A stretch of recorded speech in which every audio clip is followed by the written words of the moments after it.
I actually, we've been jamming to one track of yours in particular lately, Yeah. Heavenly Bodies.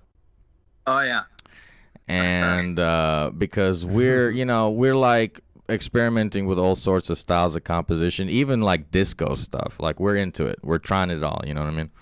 Right And on. Heavenly Bodies is very special to me because I sense something there that is really I mean, there's no other way to put it for me. It's a spiritual thing, Mm-hmm. and I'm sensing it there, and I wonder what that's about. If you can give us a little insight. Yeah, that would be sweet.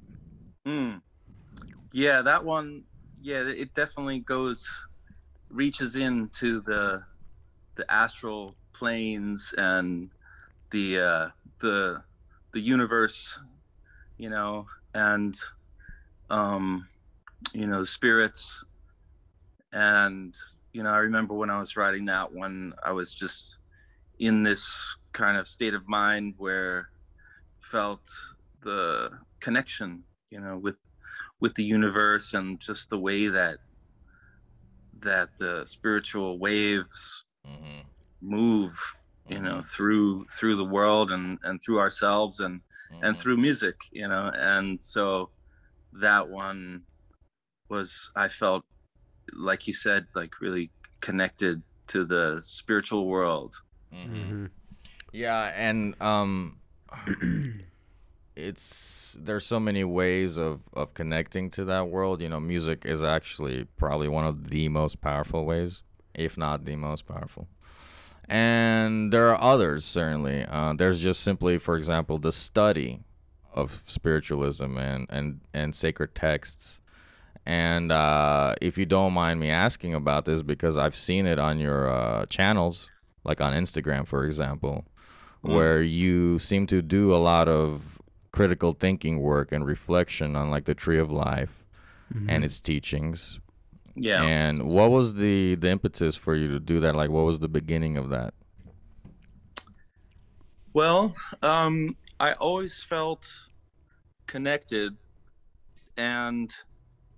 but I was always kind of creating a framework for it myself, just kind of making it up, my own framework for the phenomena that are going on when you're in touch with that realm. And at a certain point, I think when I was about like 29 or 30, I felt like I was going to have a truly spiritual experience, and I knew when it was going to happen, but I didn't know what it was going to be. And basically, I knew I was going to be on the road with Brian Blade, and I knew that we were going to end up in LA, and I was going to have about 10 days off.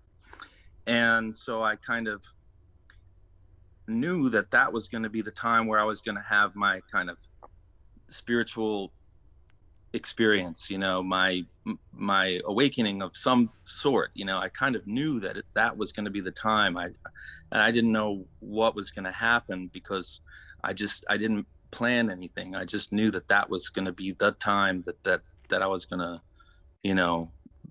that something was going to happen, and so I was in Santa Cruz on tour with Blade, and I was playing my guitar in my hotel room, and I get a knock on the door, and it's a guy that I know, and I hadn't seen him for a year, and his name is Carlos, and he just happened to be in the next room, and he heard my guitar and recognized that it was me, knocked on the door.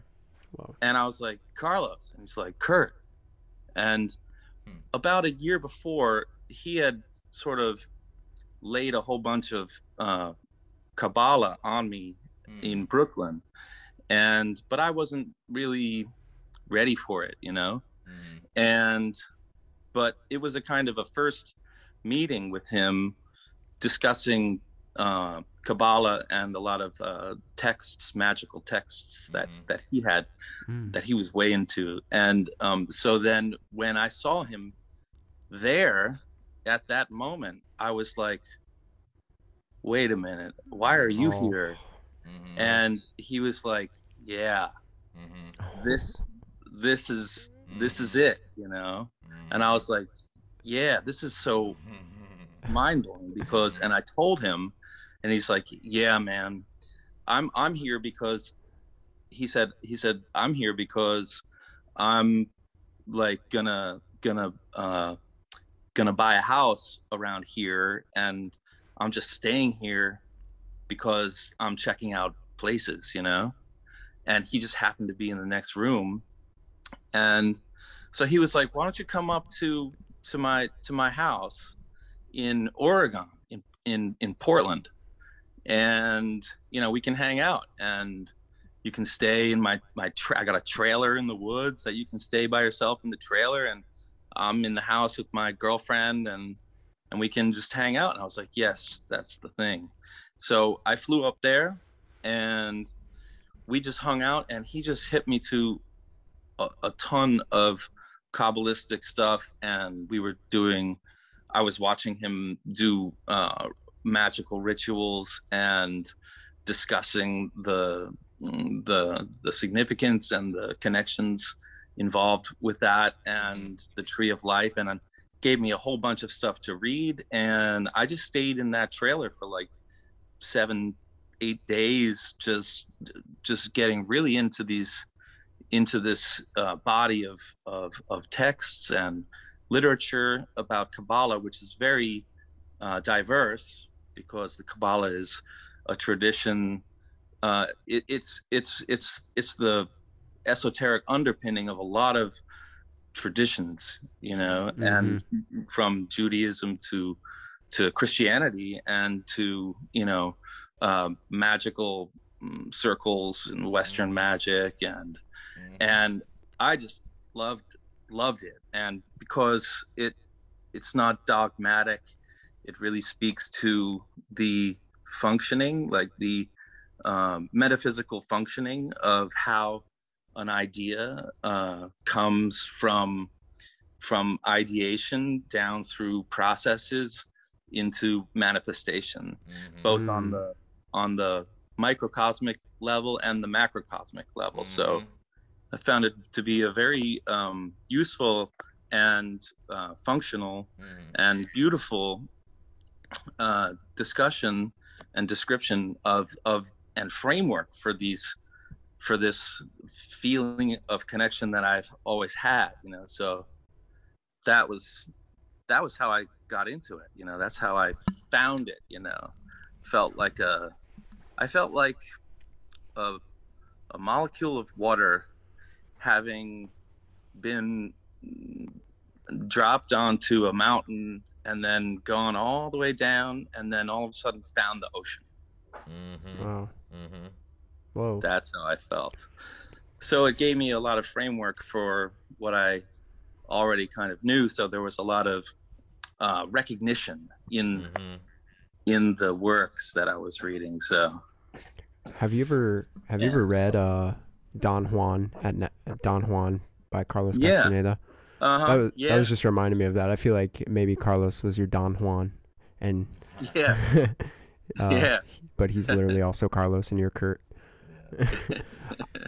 When it comes to the topic of manifestation, it's sort of a hot topic in this studio, actually, because we have since for a long time, and part of the reason why Chad and I have started a business together, and a band and a podcast and an effort, is because we are trying to see if it's possible to unlock that area of thought in more people. Because, and we don't want to do it in a forceful way, because that never works. And it might work in the short term, but in the long term it doesn't work. And so I wonder if you've ever when you figured these things out, did you ever feel like the need to reach out to others about it?